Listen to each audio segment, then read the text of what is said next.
ഇപ്പോൾ ഈ സഭയ്ക്ക് നേതൃത്വം നൽകുന്നത് അഭിവന്യ ഫിലിപ്പോസ് മാർ ക്രിസോസ്റ്റം മെത്രാപ്പോലിത്തയത്രേ. അദ്ദേഹത്തിൻ്റെ ശൈലി പല പ്രത്യേകതകൾ നിറഞ്ഞതാകുന്നു. ഫലിതത്തിലൂടെ ആശയാവിഷ്കരണം നടത്തുകയും ആഴമായ ജനഹൃദയങ്ങളെ സ്പർശിക്കുകയും ചെയ്യുക എന്നുള്ളത് ഒരു പ്രത്യേക സിദ്ധി തന്നെയാകുന്നു.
സമർപ്പിതം ഈ ജീവിതം മാനിക്കും സർവേശ്വരൻ.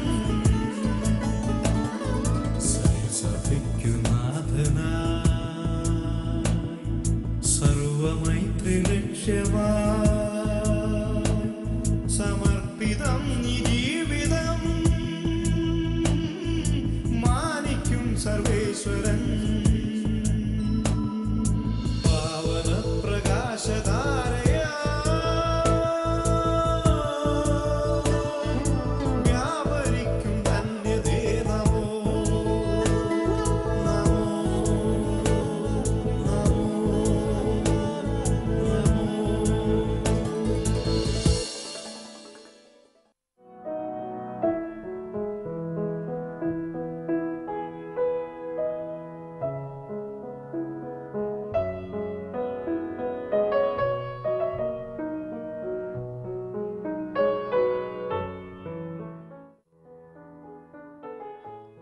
വെള്ളരിപ്രാവുകൾ കുറുകി നടക്കുന്ന അരമന.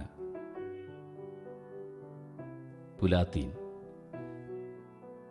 പരിശുദ്ധാത്മാവിന്റെ സാന്നിധ്യം ഓർമ്മിപ്പിച്ച് ഇവർ ഇവിടെ സ്വസ്ഥരായിരിക്കുന്നു.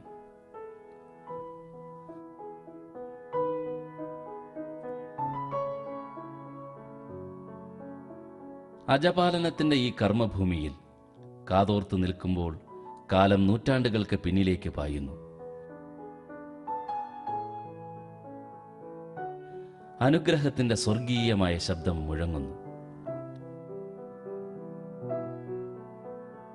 ഇവൻ എന്റെ പ്രിയപുത്രൻ, ഇവനിൽ ഞാൻ പ്രസാദിച്ചിരിക്കുന്നു. ബഹുമാന്യനായ ആചാര്യനായി ഡോക്ടർ ഫിലിപ്പോസ് മാർ ക്രിസോസ്റ്റം മാർത്തോമ മെത്രാപ്പോലിത്ത, മലങ്കര മാർത്തോമ സുറിയാനി സഭയുടെ പരമാധ്യക്ഷൻ. പല ആശയഗതികളുള്ളവരെ ഒരുമിപ്പിച്ചു കൊണ്ടുപോകാനുള്ള തിരുമേനിയുടെ കഴിവ് അനിതര സാധാരണമാണ്.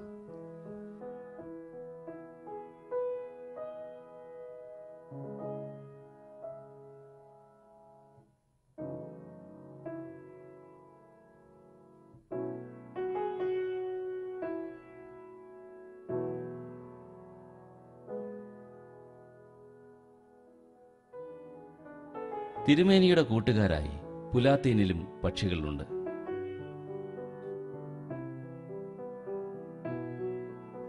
മനുഷ്യനും പക്ഷികൾക്കും മൃഗങ്ങൾക്കും സന്തോഷം പകരുന്നു തിരുമേനിയുടെ സാമീപ്യം.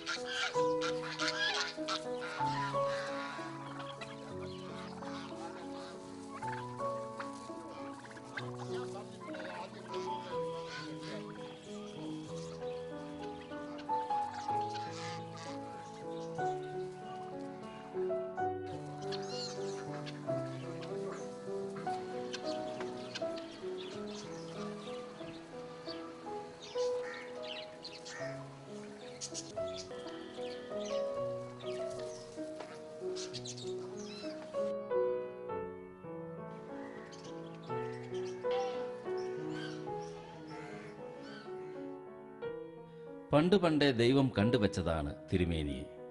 പട്ടക്കാരന്റെ മകനായി ജനിച്ച് പട്ടക്കാരനായി പതിറ്റാണ്ടുകൾ പിന്നിട്ട് ഇവിടെ എത്തി നിൽക്കുമ്പോഴും ഈ വലിയ ശരീരത്തിലെ വലിയ മനസ്സിനുള്ളിൽ തമാശക്കാരനായ ഒരു ചെറിയ കുട്ടിയുണ്ട്. ഈ ചെറുപ്പമാണ് തിരുമേനിയുടെ വലിപ്പം. പൗരോഹിത്യ പാരമ്പര്യമുള്ളതാണ് ഇരവിപേരൂർ അടങ്ങപ്പുറത്ത് കുടുംബം. ഈ കുടുംബത്തിൽ വികാരി ജനറൽ KE ഉമ്മനച്ചന്റെ പുത്രനായിട്ടാണ് തിരുമേനിയുടെ ജനനം. ഫിലിപ്പ് ഉമ്മൻ എന്ന ഈ കുസൃതിക്കുട്ടനെ ധർമ്മിഷ്ഠൻ എന്ന് വിളിക്കാനായിരുന്നു അമ്മയായ ശോശാമ്മയ്ക്ക് ഇഷ്ടം. സ്നേഹമയിയായ ആ അമ്മയുടെ അലിവറിയാൻ മക്കളായ 5 പേർക്കും അധികം ഭാഗ്യമുണ്ടായില്ല. മരിച്ചുപോയ അമ്മയുടെ നിത്യപ്രാർത്ഥനകളിൽ ഒന്ന് ധർമ്മിഷ്ഠനെ നേർവഴി കാണിക്കണമെന്നുള്ളതായിരുന്നു. കുസൃതിക്കാര്യത്തിൽ സഹോദരനായ ജേക്കബ് ഉമ്മനും ഒട്ടും മോശമായിരുന്നില്ല. ചെറുപ്പകാലത്തെ പറ്റി ഓർക്കുമ്പോൾ വളരെ സന്തോഷകരമായ ഓർമ്മകളാണ് അധികം ഉള്ളത്. വഴക്കും വല്ലുമൊക്കെ ധാരാളം ഉണ്ടായിരുന്നു. പക്ഷേ വി എൻജോയ്ഡ്. അത് ഒരു സന്തോഷമായിട്ടാണ് ഞങ്ങൾ കരുതിയത്. ഏറ്റവും പെട്ടെന്ന് ഓർക്കുന്ന ഒരു കാര്യമാണ് ഇന്നത്തെ മെത്രാപ്പോലീത്തായുടെ തലക്കിട്ടൊരു വെട്ടുവെട്ടിയ കാര്യം. കുറച്ച് കഴിഞ്ഞപ്പോഴേ ആ ദേശത്തെ പോലീസ് ഇൻസ്പെക്ടർ അപ്പച്ചനെ നല്ല പരിചയമുള്ള ആളാണ്. അങ്ങനെ ഓരോ കാര്യത്തിന് അവിടെ വന്ന് അപ്പച്ചനുമായിട്ട് വർത്തമാനം പറഞ്ഞുകൊണ്ടിരുന്നപ്പോൾ പോലീസുകാരൻ ചോദിച്ചു ഇതെന്തോ ആ കാര്യമെന്ന്. കാര്യമൊക്കെ പറഞ്ഞു. ഞാനപ്പോൾ അവിടെ നിൽപ്പുണ്ടായിരുന്നു. അങ്ങനെ മീശയൊക്കെ ഒന്ന് ചുരുട്ടിയിട്ട് എന്നോട് പറഞ്ഞു ഇത്തരം പുള്ളികളെ പിടിക്കാനാ എൻ്റെ ജോലി എന്ന് പറഞ്ഞു. അത് കേൾക്കുന്നതിന് മുമ്പ് ഞാൻ സ്ഥലം വിട്ടു പോയി പാത്തിരുന്നു. വളരെ കഴിഞ്ഞ് അങ്ങേര് പോയി കഴിഞ്ഞിട്ട് എനിക്ക് ഉറപ്പായില്ല എന്നെ പിടിക്കുകയല്ലെന്ന്. അങ്ങനെയുള്ള ഒരു കാര്യം ഞാൻ ഓർക്കുന്നുണ്ട്. മാതാവും പിതാവുമായി ഏറെ കഷ്ടപ്പെട്ട് മക്കളെ വളർത്തിയെടുക്കുമ്പോൾ തന്നെ ഉമ്മനച്ചൻ തന്റെ നയം വ്യക്തമാക്കിയിരുന്നു. ഇരവിപേരൂരും കോഴഞ്ചേരിയിലുമായി പഠിച്ച അദ്ദേഹം ബിരുദമെടുത്തത് ആലുവ യൂണിയൻ ക്രിസ്ത്യൻ കോളേജിൽ നിന്നാണ്.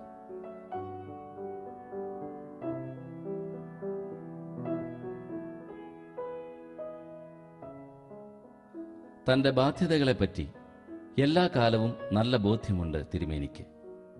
കാലത്തെ വെല്ലുവിളിച്ചുകൊണ്ട് തിരുമേനി അതനുദിനം നിറവേറ്റുകയാണ് സൗമ്യതയോട്.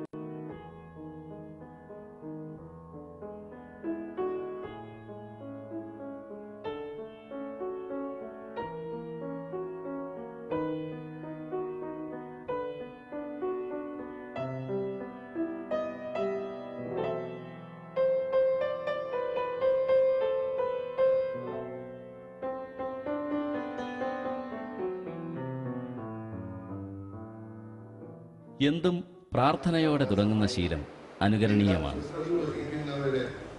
ഞങ്ങളുടെ അനുഗ്രഹത്തിനും അവിടുത്തെ മഹത്വത്തിനും ഈ ദേശത്തിന് നന്മയ്ക്കുമായി ആശീർവദിക്കണം. അടിയങ്ങൾ പ്രാർത്ഥിക്കുന്നത് കൃപയോടെ കേൾക്കാൻ.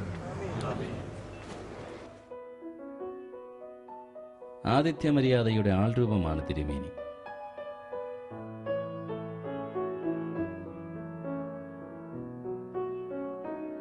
നർമ്മഭാവനകളുടെ തമ്പുരാനായിട്ടാണ് അദ്ദേഹം അറിയപ്പെടുന്നത്.